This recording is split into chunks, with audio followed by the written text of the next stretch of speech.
오늘 본문의 말씀을 가지고 주님과 함께 춤을이라고 하는 제목으로 함께 은혜를 나누도록 하겠습니다. 시편 30편의 내용을 가지고 시를 쓴 한 목사님이 계시는데, 이분이 제목을 이렇게 붙였어요. 주님과 함께 춤을. 이런 생각도 해봐요. 아마 저와 같은 비슷한 연배 같은데, 늑대와 함께 춤을. 이 영화 때문에 이렇게 제목을 잡았나. 이분이 시편 30편을 가지고 주님과 함께 춤을이라고 하는 것을 제가 그냥 주요한 그런 대목들만 골라서 말씀을 드리도록 하겠습니다. 삶에 지쳤습니다. 눈물이 흐릅니다. 앞이 보이지 않습니다. 살 소망이 끊어졌습니다. 외롭습니다. 너무 외롭습니다. 주님은 그럴 때면 춤을 청하십니다.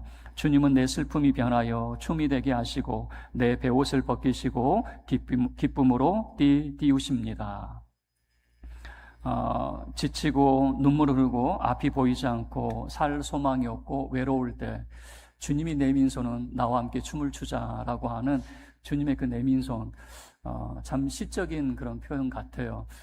그러면 오늘 우리가 주님과 함께 춤을이라고 하는, 어떻게 우리가 주님과 함께 춤을 출 수 있을까? 다윗의 세 가지, 다윗이 평안할 때, 그리고 다윗이 근심할 때, 그리고 다윗이 춤출 때, 이 세 가지 내용으로 함께 우리가 은혜를 나누도록 하겠습니다. 첫 번째는 다윗이 형통할 때라고 하는 표현이 나타납니다. 6절 말씀인데요, 우리 함께 합독하겠습니다. 6절입니다. 시작. 내가 형통할 때 말하기를 영원히 흔들리지 아니하리라 하였도다. 형통할 때 이거 흔들리지 않을 거야 라고 하는 그런 말을 했다는 거죠. 왜 이렇게 말할 수 있었을까? 다윗이 사울왕에 쫓길 때 어려움이 있었죠. 사울왕에 쫓길 때는 그래도 다윗은 참 믿음이 좋았습니다. 다윗이 사울왕에 쫓길 때에 다윗의 신앙의 모습을 보면 항상 하나님께 묻는 자의 이런 모습을 보여줍니다. 늘 기도하고 그 길을 묻는 이런 모습을 보여줘요. 그래서 사울왕에 쫓길 때 다윗의 모습은요, 하나님이 그를 생명싸개 속에 감추셔서 절대 사울이 다윗을 잡지 못하도록 지켜주시게 되어죠. 그리고 다윗이 왕이 되었을 때의 이 모습을 보면 다윗은 하나님의 성전을 지어드리고 싶어 했고, 또 하나님은 다윗의 집을 짓고 싶어 하는 이런 모습을 보여주게 되죠.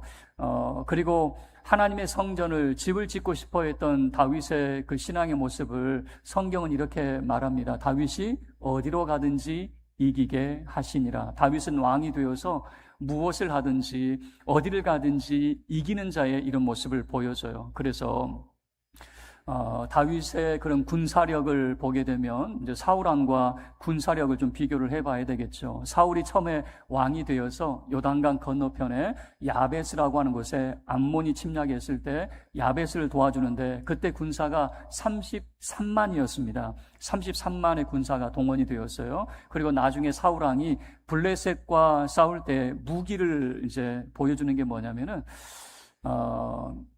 보통은 이제 예비군입니다. 평소에는 농사 짓고 그렇게 생활하다가 전쟁이 나면 동원되는 예비군의 형식을 띠고 있는데, 사울은 3,000명의 정규군을 이제 편성을 합니다. 근데 블레셋과 전쟁을 할 때 3,000명이 얼마나 무서웠는지 다 도망가고 600명 남았어요. 왜 그랬는가? 무기를 보니까 그때 칼과 창이 사울왕과 사울왕의 아들 요나단에게만 있었다라고 하는 그런 기록이 있거든요. 그러니까 무기도 형편이 없었어요. 자, 군사력은 33만인데 무기는 칼 2자루 정도? 뭐 이 정도밖에 되지 않는, 형편없는 이런 모습이죠. 그런데 다윗이 이제 왕이 되어서 나중에 인구조사를 하고 그 군사력을 세어봤더니 130만 명입니다. 130만 명이고, 특별히 북이스라엘이 80만, 남유다가 50만 명인데 80만 명의 북이스라엘을 뭐라고 표현하냐면 칼을 빼는 담대한 사람이라고 표현을 쓰게 되거든요. 그러니까 무기도 이제는 그 사울왕 때는 겨우 칼 2자루 정도였는데 다윗왕 때는 모두가 칼을 가지고 있는 군사력도 엄청나고 무기도 엄청난 이런 모습을 보여주죠. 그리고 경제력도 보시죠. 다윗의 아버지 세대는 다 운막 같은 집에 살았어요. 장막집에, 초막집에 살았어요. 그런데 다윗 때 막 백향목이 막 수입되면서 이제 백향목 집들이 막 세워져가고 있는 거죠. 경제력도 새롭게 변화가 되기 시작했습니다. 그리고 다윗의 아버지 세대에는 막 약탈꾼들이 막 쳐들어와가지고 약탈을 당하고 노략질을 당했습니다. 살기 어려운, 가난을 면기 어려운 시대였는데 이제는 다윗 때에는요 조공을 받는 그런 시대가 되었습니다. 군사력도 막강합니다. 무기도 엄청납니다. 그리고 경제력도 이제는 회복이 되었습니다. 조공을 받는 그런 나라가 되었습니다. 자, 형통할 때에 다윗은 말합니다. 영원히 흔들리지 아니하리라. 이것이 왜 흔들리겠습니까? 군사력도 무기도 경제도 이제 회복이 되었는데, 그런데 두 번째 다윗이 근심할 때가 있습니다. 7절 말씀을 보시죠. 함께 읽겠습니다. 7절입니다. 시작. 여호와여, 주의 은혜로 나를 산같이 굳게 세우셨더니 주의 얼굴을 가리심에 내가 근심하였나이다. 이제 다윗이 근심할 때가 생기게 됩니다. 왜 근심하게 되었는가? 하나님은 영원한 산 같은 은혜를 다윗에게 부어주셨는데 갑자기 얼굴을 가리셨어요. 얼굴을 가리셨다라고 하는 것은 다윗에게 문제가 생겼고 죄가 생겼다라고 하는 것을 알 수가 있습니다.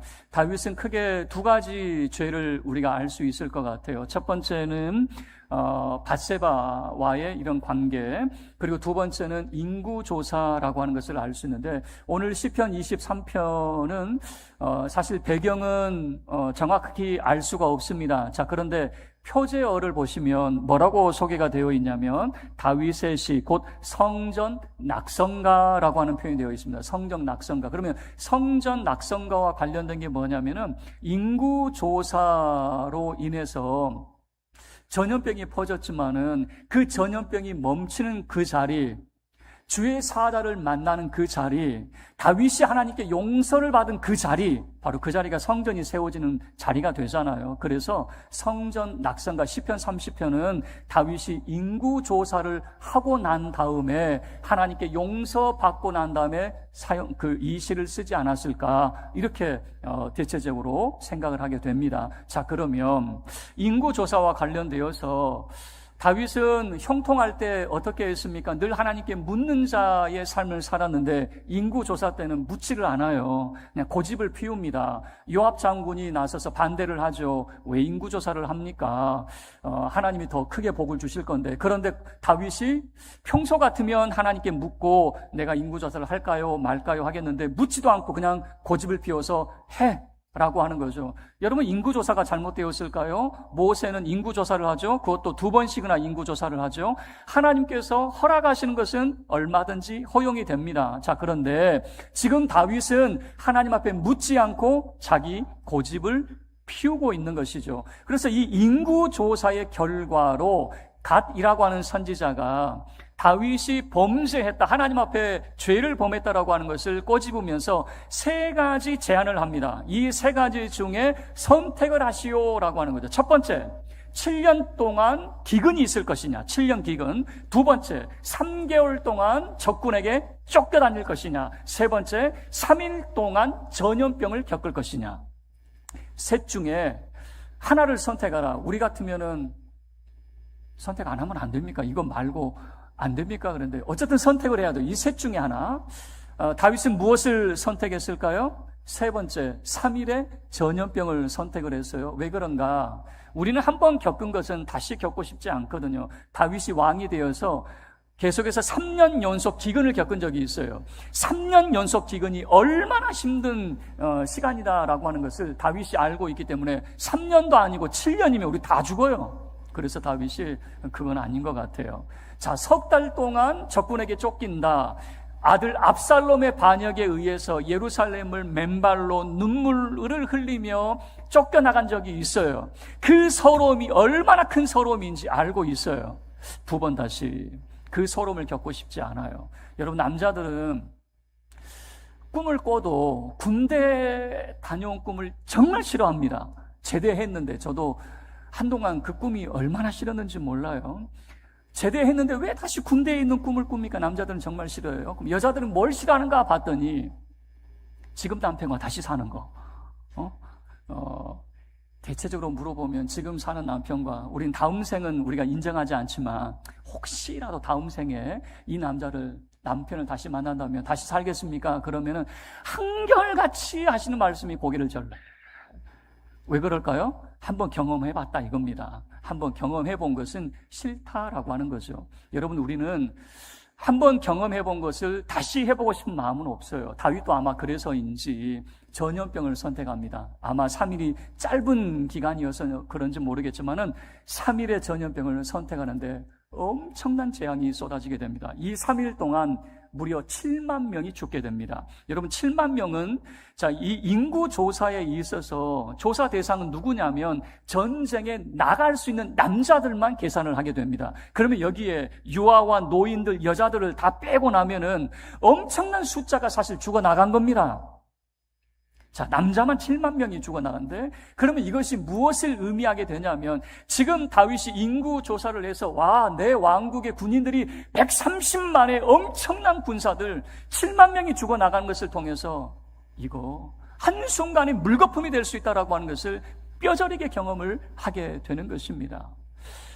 다윗은, 이런, 어려움 속에서, 하나님 앞에 기도하기 시작합니다. 2절 말씀을 보셔요. 어떤 기도였냐면 정말 소리 질러서 간절히 기도를 하는데 부르짖음이라고 하는 표현이 나타납니다. 2절 말씀을 보셔요. 여호와 내 하나님이여, 내가 주께 부르짖음에 나를 고치셨나이다. 여기서 부르짖다라고 하는 표현은 뭐냐면 큰 소리를 내는 겁니다. 우리가 통성 기도하는 소리를 질러대는 이런 모습이에요. 그리고 8절 말씀을 보시면 여기에는 간구하다라고 하는 내용이 나타나는데, 여호와여, 내가 주께 부르짖고 여호와께 간구하기를. 여기서 부르짖음은 2절과 조금 달라요. 여기서 부르짖다라고 하는 것은 누구를 분명하게 그냥 막연하게 소리를 지르다라고 하는 것이 아니라 누구를 부르는, 소환하는 그런 의미가 담겨져 있고, 그리고 간구하다라고 하는 것은 은혜를 구하고 자비를 구하는 겁니다. 그래서 8절 말씀을 달리 표현하면 이런 겁니다. 주여, 나를 불쌍히 여기소서.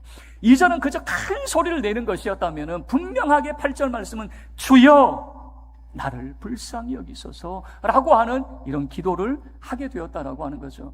여러분, 이 다윗의 모습에서 사울왕과 다윗의 그런 다른 점을 찾을 수가 있어요. 어떤 어려운 문제가 생기게 되면 사울왕의 태도는 어떤 태도였냐면, 내가 뭘 잘못했습니까?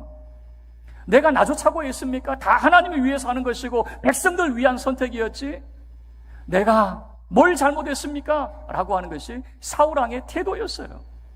이 다윗 왕 같은 경우는 내 잘못입니다. 아라우나 타작마당에서 주의 사자를 만났을 때 다윗은 이렇게 말합니다. 저 백성들이 무슨 죄를 범했습니까? 다 내 죄인데 나와 내 집을 치시지 왜 죄 없는 저런 사람들을 치십니까? 라고 하는 다윗의 태도였거든요.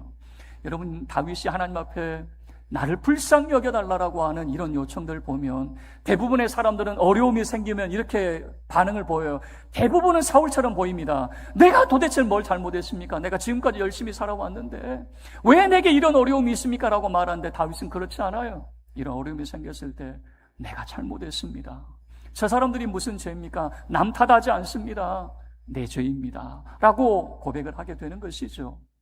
그리고 간구하며 내게 은혜를 베풀어 달라라고 이야기할 때 하나님께서 다윗의 기도를 들어주셨을까? 들어주셨어요.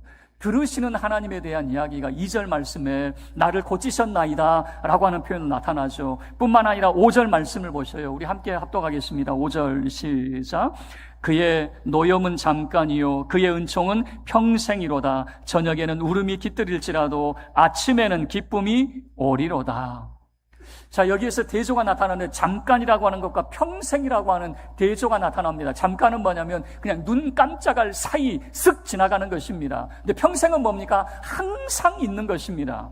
이 큰 대조를 이루어서 뭐라고 이야기하냐면 하나님의 노염, 하나님의 분노, 진노 또는 우리의 삶의 어려움은 쓱 지나가는 것이다, 그 말입니다. 그 어려움들은 쓱 지나가는 것인데 그런데 하나님께서 우리에게 베푸시는 그 은총은 항상 우리의 삶 속에 머물고 있다라고 하는 것이죠. 그래서 밤에는 울음이 있어요. 슬펐어요. 그러나 아침이 되면 기쁨으로 그 아침을 맞이하게 될 것이다 라고 하는 것을 말하게 되는 거죠. 왜요? 우리의 기도를 들으시는 하나님이라고 하는 거죠. 다윗이 엄청난 죄를 범했어요. 그 죄의 증거가 뭐냐면 3일 만에 전염병으로 7만 명이나 죽는 사건입니다. 그냥 넘길 수 있는 사건이 아니에요.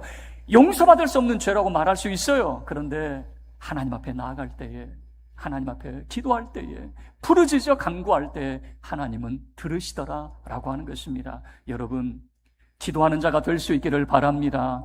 여러분의 그런 어려움들 잠깐 쓱 지나가게 될 것입니다. 반드시 하나님은 여러분의 기도를 들으시고 은총을 베풀어 주실 것입니다.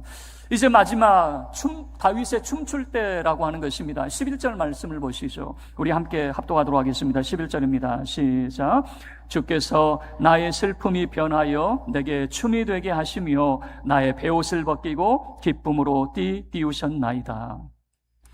다윗이 춤출 수 있는 이유가 무엇이었는가라고 물어보면 다윗이 하나님 앞에 기도할 때 하나님이 그 기도를 들어주시고 그 기도를 들으셨다라고 하는 게 무엇으로 나타나냐면 변하게라고 하는 표현입니다. 변했다라고 하는 겁니다.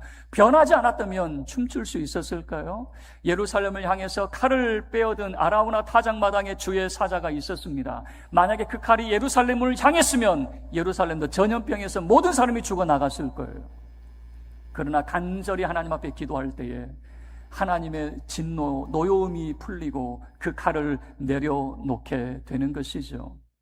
그리고 이렇게 말합니다. 11절에 나의 슬픔이 변하여 내게 춤이 되게 하시며 라고 하는 거죠. 하나님의 이 은총을 입었을 때 변했기 때문에 다윗은 춤출 수 있게 되었겠죠. 그리고 그가 입고 있었던 베옷을 벗기고 기쁨으로 띄우셨나이다. 기쁨으로 춤출 수 있었다라고 하는 것이죠. 큰 죄를 범해서 하나님이 나를 용서하실까? 이 하나님의 진노에서 내가 이 징벌에서 어려움에서 이 문제에서 나는 벗어날 수 없을 것이라고 생각했는데 하나님 앞에 기도했을 때 하나님이 손을 내미시면서 나와 함께 춤추자. 마치 그런 모습이 아닐까요? 말씀을 마칠게요.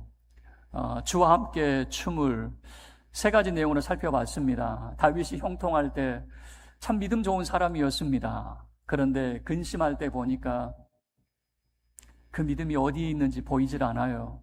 그렇게 하나님 앞에 묻는 자의 삶이었고 늘 기도하고 늘 하나님의 은혜, 그 영원한 상 같은 은혜를 입은 사람이었는데 하나님이 얼굴을 가리실 정도의 큰 죄를 범하게 되었어요. 그럴지라도 다윗의 춤출 때, 다시 하나님 앞에 나아가 기도할 때, 부르짖어 기도할 때 하나님은 그의 기도를 들으시고 모든 것을 변하게 만드셨습니다. 여러분의 삶 속에도 이런 변하는 역사가 일어나게 되기를 바랍니다. 여러분의 그런 질병이 변할 수 있기를 바랍니다. 여러분의 어려움이 변할 수 있기를 바랍니다. 여러분의 모든 슬픔, 그 근심들이 변하는 역사가 일어나서 주님과 함께 춤추는 기쁨이 넘치는 우리 살아가는 모든 성도 여러분이 되시기를 주님의 이름으로 축원합니다.